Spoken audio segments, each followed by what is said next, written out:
ദീർഘകാലത്തെ electric ഓട്ടോയിലെ permit വിഷയങ്ങൾക്ക് പരിഹാരമായി ഇലക്ട്രിക് ഓട്ടോകൾക്ക് പെർമിറ്റ് ചെക്ക് നമ്പർ നൽകി.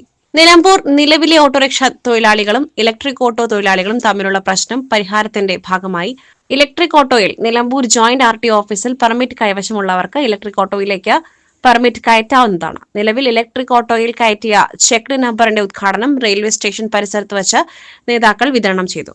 ഓട്ടോ തൊഴിലാളി union Nilambur municipal coordination chairman Rahim Cholayil ഉദ്ഘാടനം ചെയ്തു. ഓട്ടോറിക്ഷകൾ വളരെ ചിട്ടയോടുകൂടി പെർമിറ്റ് കയറ്റുകയും ടാക്സും ഇൻഷൂറും ഒക്കെ അടച്ച് മാതൃകപരമായി കൊണ്ട് തന്നെ കേരളത്തിലെ നിലമ്പൂരിലെ ഓട്ടോറിക്ഷ തൊഴിലാളികൾ മുന്നോട്ട് പോകുന്ന ഈ നഗരസഭയിൽ ഇപ്പോൾ ചില കറണ്ട് വാഹനങ്ങൾ, ഇലക്ട്രിക്കൽ വാഹനങ്ങൾ ഇറക്കിക്കൊണ്ട് ചില കച്ചവടക്കാരുടെ താല്പര്യമാണ് പെർമിറ്റ് വേണ്ട, അത് ഓടാമെന്ന അവർക്ക് പ്രോത്സാഹനം കൊടുത്തുകൊണ്ട് കച്ചവട താല്പര്യം കൊണ്ട് കുറച്ച് ആളുകൾ ഇലക്ട്രിക്കൽ വാഹനം കൊണ്ട് ഇറങ്ങിയിരിക്കുകയാണ്.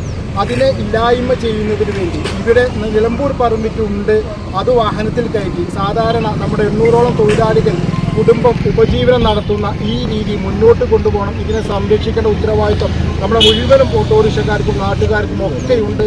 വളരെ കൃത്യമായി മുനിസിപ്പാലിറ്റിയുടെയും RTOയുടെയും പോലീസിൻ്റെയും എല്ലാ നിബന്ധനകളും ഇതിൽ രേഖപ്പെടുത്തിക്കൊണ്ടാണ് നമ്മൾ ഈ പെർമിറ്റ് ഇവിടെ ഇലക്ട്രിക്കൽ വാഹനങ്ങൾക്കും കൊടുക്കുന്നത്. പരിപാടിയിൽ കുന്നുമ്പൽ സൈദലവി, ET മത്തായി, റിയാസ് കവാളാൻ, മുഹമ്മദ് അഷ്റഫ്, ശീലത്ത് ഷൌക്കത്ത് അലി, ഫൈസൽ തയ്യിൽ, അബു തുടങ്ങിയവർ സംസാരിച്ചു. എല്ലാ ഇലക്ട്രിക് ഓട്ടോയിലും പെർമിറ്റ് കയറ്റാവുന്നതാണ്. നിലവിൽ ഇലക്ട്രിക് ഓട്ടോ ഉള്ള എല്ലാ ഓട്ടോ തൊഴിലാളികളും പെർമിറ്റ് ഉടനെ കയറ്റണമെന്നും അല്ലാത്ത പക്ഷം മുനിസിപ്പാലിറ്റി പരിധിയിൽ പാർക്ക് ചെയ്ത് ഓടാൻ അനുവദിക്കുന്നതല്ല എന്നും നേതാക്കളെ അറിയിച്ചു. Gold, pure gold. SS group Nilambur.